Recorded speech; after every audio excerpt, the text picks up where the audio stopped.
This year, I realized I'm single, I am mobile, and maybe now's the time, because I don't know how long I've got on the planet.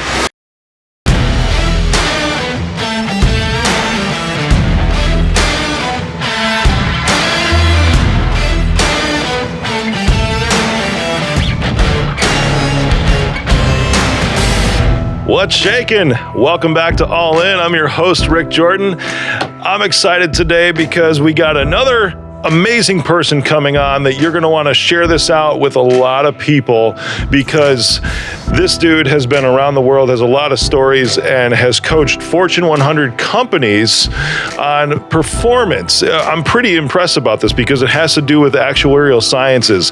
So I'm going to ask you right now to share this out with three people, at least three people, because we do not promote, we do not take sponsors. I just need your help, and I'm asking for it so that we can help and grow more people. And my man, David Wood, welcome to the show. Thank you. Happy to be here, Rick. That's awesome, man. I was looking a little bit more into your information here, and you have one of the mentions that you have was from John Lee Dumas, right? You were on Entrepreneurs on Fire a little while back. Yeah, a couple of times with Nice. John. Really cool. I was on once last year too for my movie that I produced last year with JLD. Nice. He's such a good guy, and especially being a veteran, I really appreciate that from him. What movie did you do? Liberty Lockdown. It was about government overreach during the pandemic crisis last year. And I guess we're still kind of in that right now, but there's some renewed interest in that. And I'm very pleased and just to even be able to be a part of that process. But I hosted it and I also executive produced it. It was a lot of fun, man. But that's how JLD and I connected, was through the movie. Yeah. I just decided to get into acting 3 months ago, so it's been a really fun ride, learning what that's all about and discovering the industry. That's so cool. It's so interesting too, because I've gone from musician to business to pastor to back to business, all this stuff, and I look in actuarial sciences is so data driven, and I've had a couple of friends who have been in that industry too, and it's interesting that you would make a transition over to because that's very left brain, right? Oh, yeah. Very, very left brain. But now, because math doesn't lie, math is math. We're not talking about tax accounting here to where you have some creativity that can be involved. It's data driven. This is the reasons why things are the way that they are and the reasons why we expect them to be a certain way in the future, correct? That's pretty much actuary. Well, yeah, actuaries are an interesting breed because they need to be able to handle all the numbers and complex statistics and probability going 100 years into the future. Yeah. But they also need to have the English skills to be able to communicate complex, abstract concepts to a board. So I got into it, and it was great for systems and numbers and money and my left brain. And then I discovered a personal growth program and found out I knew nothing about emotional vulnerability, intimacy, true influence and leadership, transparency. So the last half of my life has been catching up with those things. And I made the transition not from actuary to coach, but from actuary to professional entertainer, singing and playing guitar for pubs and parties and even on national TV once. And then I became a coach, and now I'm diving into the acting. So trying to get that right brain cooking. No kidding. Are we the same person here or something? Because it seems like we've had some similar ebb and flows through our life. That's pretty exciting, man. Interesting. Yeah, no doubt. Like I said, produced a movie last year too around this, and then acting is always something that I thought in the back of my head. It's like, I bet you I could do that if I really applied myself. So that's why now. Here's the question: why are you diving into acting now? Actually, let me show you. Time for the industry, right? I think I can change my background here. I'm going to show you for anyone who can see the video here. This is what I'm doing right now. This is a scene from Dracula. Nice. Man, I love it. Dude, who's the makeup artist? They got you going pretty good there. Actually, that's me on makeup. Is it really? Oh, wow. Yeah, I did that. Get out of the way there. Nice. Yeah, Dracula's looking pretty scary. The reason now is it's kind of the universe had a hand in it. For 10 years, I've been thinking one day I'd just like to do it. One day, right? Yeah. And I'd like to move to Los Angeles and devote myself to acting full time, get some kind of diploma, audition for everything, and just live the life. And if I get some gigs, that'll be a bonus. And then this year, I realized I'm single, I am mobile, and maybe now's the time, because I don't know how long I've got on the planet. I want to do it sooner than later. So I decided, since my lease is up May 1's when I moved to Los Angeles, and I started telling people. That was what changed everything. I started telling people I plan to move to Los Angeles next year. I want to get into acting. And a friend said, I'm going to audition for this local production of Dracula. Do you want to come with me? And part of me was like, hell no, I don't know how to audition. And another part of me said, yeah, this sounds like the universe knocking. I should do this. So I went and auditioned, and they offered me the lead. So now I'm awesome. Performing in a professional production. I'm actually getting paid for this. And then things have taken off. I got 2 short films coming up. I just booked my first commercial. And it's a really fun ride. That's really awesome, man. I'm sure this is going to be the case, because it's almost like because of how the industry sort of collapsed last year, right? The filmmaking industry. There's probably more opportunity now to get involved than what there really ever has been, because I've always loved movies. I've always loved going to the movie theaters. And when they shut down last year all over the place, I was like, what am I going to do? Because I love these things. But then even when you started seeing a lot of the independent films started to be pushed into theaters when the doors opened back up, because all the major studios were pushing out their release dates. I remember Black Widow was one of the ones, but then also the new Bond film too still isn't out yet. Actually, or did it come out? We're in October here. This is publishing, I think, in January. But yeah, the Bond was pushed out a year and a half too. But these independent films were cranking, man. The local productions were cranking as theaters came back up. So it could be the right. Just like you said, the universe, man. It's just the right timing for everything. Yeah. And it's very handy for someone who lives in Colorado. Like if I was in LA, okay, it'd be different. But the fact that now I can audition for so many things over Zoom, or just upload an audition tape now, they've all gone virtual. And that makes it more available to people who might not live in a center like LA. That's awesome. I think this is a concept, and it ties into this too, because you said, hey, it's just something you've been wanting to do in your life. Why is playing it safe the most dangerous thing you can do? Well, I'd say 500 years ago it wasn't. 500 years, 1,000 years ago, survival was the main thing that we're up for. And so playing it safe, I think, is an evolutionary trait. But nowadays, a lot of people on the planet have got survival handled, and not everybody. But that means that we don't have to continually play it safe. And the risk is, if we just stay in the comfort zone, we'll get to our deathbed, look back and say, damn it, I wish I'd gone for it more. I wish I'd asked that woman or that man out. I wish I had moved across country. I wish I had really gone for it in acting, or started that new business, or asked that celebrity to have lunch, or whatever it is that you really want to go for. I don't want anyone to have regret. I've had too much of it in my life, from when I didn't go for what I wanted and I let fear run me and I just stayed comfortable. For example, at school, I almost never stood up to the bullies. And I wish just once I'd punched a bully on the nose and taken a beating. I wish I'd done that. And so regret's a powerful motivator. Let's work out now how we want to fully live life. And that's going to take some risk, and some of it's going to feel very uncomfortable. When I went and auditioned for this play, I was very nervous. When it came to the dress rehearsal, I was terrified I was going to lose my lines. Like, I'm not saying it's easy, but on the other side of it, we can feel really good about ourselves because we're really living the life that we want to live.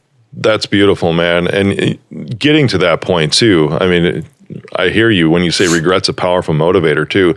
But then there's also challenges, right? And you've got some stories around that. I know you had an accident, right, with a full collapse of a paraglider at some point and some other things that led you to anxiety, depression. Can you tell me more about that? Yeah, my life has not been, a lot of it's been easy. So it's been a mix.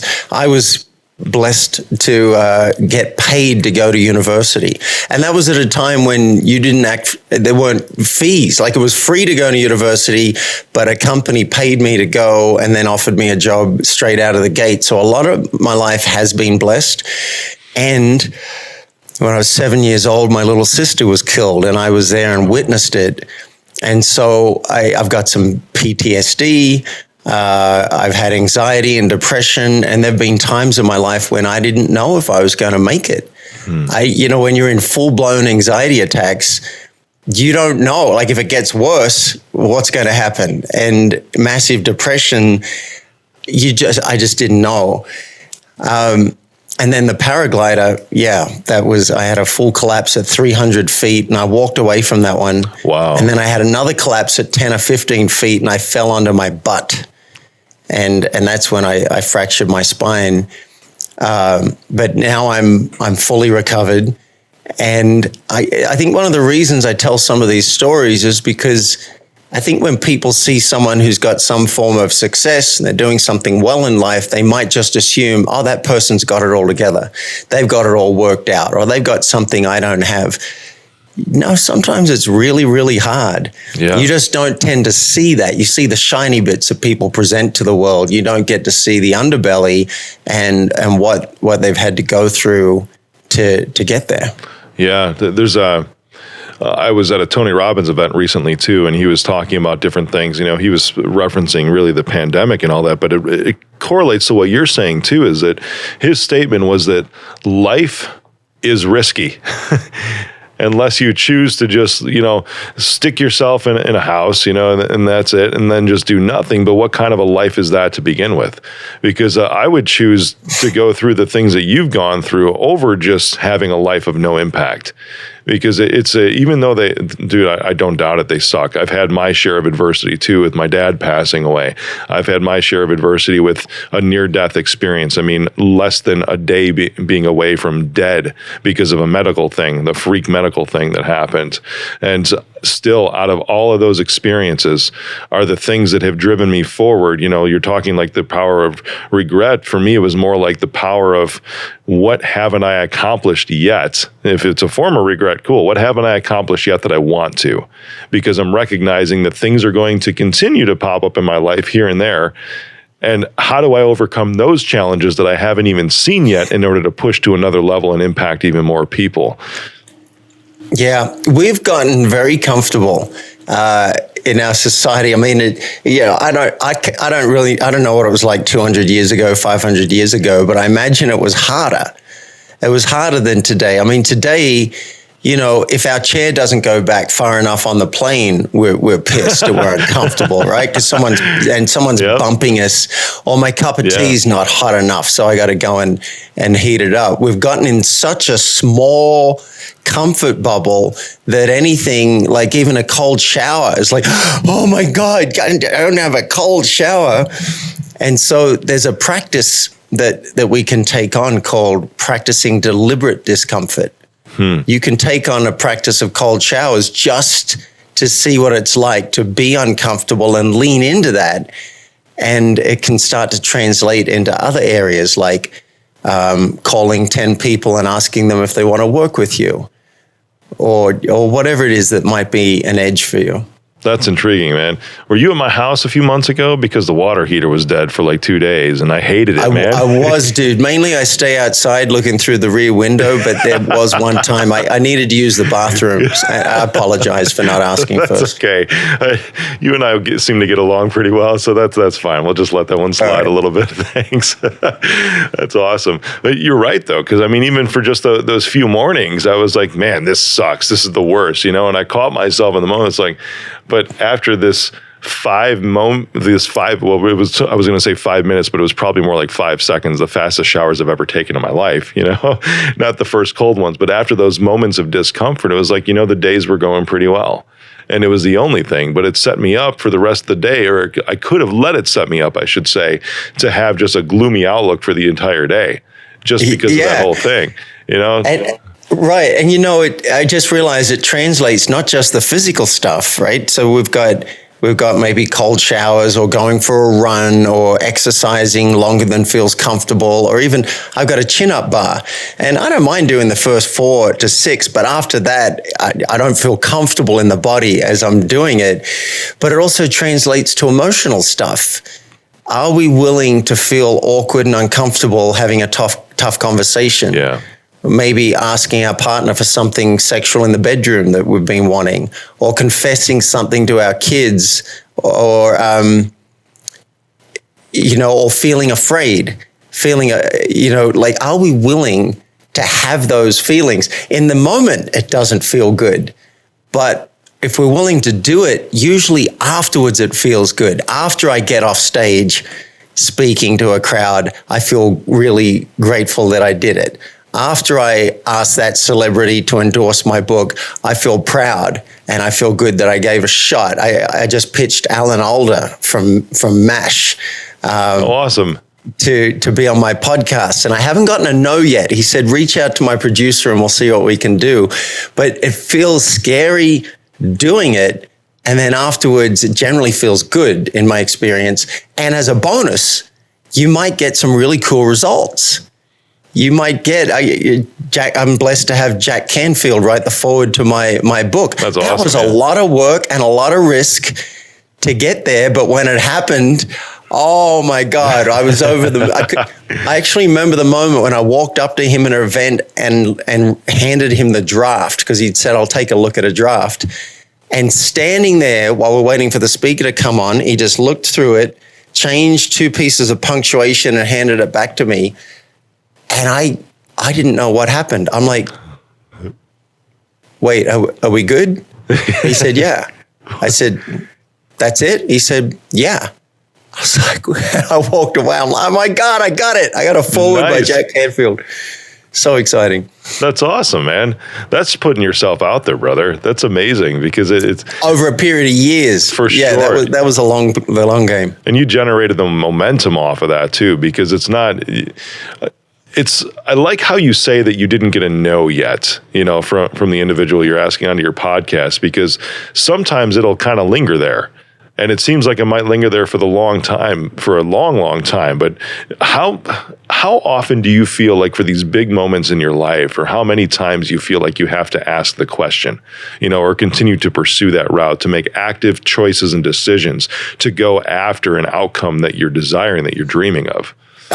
Should I keep going, or is it time to let it go? You got it. Is that the right question? On. Yep. Yeah. This is a huge question. I think I have a lot to say about it. And maybe through examples, I can flesh this out. So I've got a friend who's got a product that he wants to bring to market, super passionate about it. He's been at it for several years and hasn't raised funding. And, he's often in the question, how far should I go? Now, one factor is money. Sure. Does he have the resources to do it? He's got time, he's running out of cash, so you might want to put a timeline on it. Another factor is passion. How important is this? How much do you love it? He said to me recently, if I won the lotto, if I won $1 million, I would still be doing this. It's like, okay, so maybe it's a labor of love. Now, there might come a time where he's got to go and get a day job and this becomes more of a hobby. Seth Godin wrote a book called The Dip. And very simple concept, but very powerful concept. And it's all about the rewards tend to lie on the other side of a dip. If there wasn't a dip, everyone would go for it and they would get the rewards, like qualifying as an actuary, for example. It takes on an average 10 years to qualify. And it's blood, sweat, and tears. And sometimes you can study for a year, sit a 6-hour exam, and 80% of people fail the exam. Wow. So you got to now go and study for another year with all the changes in legislation. It was horrendous. Massive dip. Now, had I known the extent of the dip, I don't think I would have, I may not have started on the journey, because I would, like 10 years and failing again and again and again. And you can't just stop when you're 70% of the way through, because it's like being 70% of a surgeon. You still can't do surgery. Right. And actuaries still can't sign I some wouldn't want things. that person working on me, man. Right. And actuaries, even after 8 years, if you still haven't qualified, you can't sign things required by legislation. So you don't get the huge pay bump. So that's an example of a massive dip. Now, if you're not sure, you're like, wait, how far should I go before I give up? Oh, wait, another example, Jack Canfield and Mark Victor Hansen with Chicken Soup for the Soul. I love Mark. Mark's been on the show before. Oh, love Mark. And his wife, Crystal, amazing, yeah. Right, yeah, such a fun guy. Now, those guys had at least 150 rejections for their book, and they kept at it. Now, how far do you go? I once did a voice dialogue session with myself. And voice dialogue is where you get the different parts of your psyche that are competing, and you sit them down and have a conversation with them. I want to do this. So there was a part in me that was wanting to push this project that was good for the world and that I really loved, and I wasn't getting any traction. And there's another part of me saying, you can't keep doing this. You've got to make money. And it's like, what's the answer? So I sat down in two different chairs, and the financial controller would say, we've got to make money. And then I'd go and sit in the other chair and take the other role and say, yeah, but this is good for the world. Anyway, after about 5-10 minutes, we came up with a deal. All right, we're going to pursue this for another 3 months, and we've got to get a minimum of 10 clients doing this, even at 50% discount. If that doesn't happen, then, okay, this isn't viable financially and we're going to let it go. But if we do hit that target, we can keep on going. And then I was at peace, because the different parts of me were satisfied, and we'd come up with a deal, and we weren't going to indefinitely be going through this dip, like walking through the desert with no water. No. So what Seth says is, work out the dip, like take a look at the resources it's going to take. How much time? How much money? What do you need emotionally? And do you have that? Are you likely to stick it out for those big rewards on the other side of the dip? If you're not likely to stick it out, don't begin. There's no failure in going all the way through the dip, and there's no failure in saying, hey, I'm not going to even start. But going halfway through, blood, sweat, and tears, and then saying, oh, I don't think I have what it takes to finish it, I'm out, that doesn't seem like a good move. Wow. That's it. It's an interesting practice and an integration there too, is having that dialogue with yourself. You know, in that it sounded, in your example there, it was very pragmatic, right? Both sides were coming at it from their own perspectives. That was awesome. Is there sometimes a third person that exists in that dialogue too, and that third person takes on almost like an embodiment of fear? I've never gone that far, and I'm not a therapist, not a psychiatrist, but I understand that parts therapy is about like identifying the different parts of us. Usually, in my experience and with my clients, there are two strong voices that are warring with each other. We just keep it simple. So there might be a part that's afraid. That'd be the part, I don't want to go and audition, or I don't want to go on national television because I'm really scared. And then there might be another part that's pushing for it. Yeah, but this would be great for business, and you're going to feel really good about yourself afterwards if you go and do it, and other things are going to be easier, right? So you go back and you have a conversation with these two parts, and maybe you come up with a deal. Okay, what if, let's take the acting audition. I was very scared to go to that audition, but before I went, I did some preparation. I bought the script and read the whole script. I don't know if anyone else did that. I memorized the lines for the audition, so I didn't have to look down at the book. I had friends come over and read with me. I Googled how to do a German accent so I could do the Vampire Slayer with a German accent. And then I hired an acting coach, paid him $50 for an hour to show him what I was going to do for the audition, and he gave me some feedback. So, that might be part of the deal. All right, we'll prep, and we'll do this, and we'll get support from a friend, You'll have someone come with us, and okay, on that basis, I'm willing to do it, and I'm willing to be afraid. That's huge. That's Are amazing. you willing man. Yeah. to be afraid? Okay, yes, I'm willing to feel fear. It's not that big a deal. I've had it before. I'll get through it. I think a lot of us are like, I just don't want to feel like that. And that's valid too. Yeah. I just don't want you to automatically, I don't want anyone to automatically go to the comfort zone without having looked at what's possible. And if you say, I don't want to paraglide because that's too scary for me, it doesn't seem like a good time. Okay, don't do that. That's a valid choice as well. I think I just want everyone to make a choice. That's incredible. That's where we get stuck to, isn't it? Is this? I've started to realize over the past couple of years that the lack of a choice, the lack of making a choice, is also making a choice. Because it's choosing to really not do anything in whatever you're stuck with right now. To even that's a good intermediary step, man. I think I'm going to start to practice this on my own too. Parts therapy. I almost think as you were saying this, I envisioned creating a room for this, even like in an empty office or something in my office building, to go in there and just have two chairs. Maybe put some ferns in there. So I'm not talking like Zach Galifianakis with between two ferns or something like that, but it's just, this is where my humor goes in my head, but it's it's just sitting there and putting myself in this room in two different seats and being able to go back and forth. I'm fairly good at that, but then allow this for other people too. Like not making a choice is making a choice. How do we get past that? Yeah. Well, I think a big step is what you just said, is to realize that if you don't make a choice, that is choosing. So sometimes an audition request will come through. They like my profile, they like my show reel, and they want me to upload an audition tape. And then I find that I'm actually delaying. It might be 2 or 3 days go by and I'm not doing it.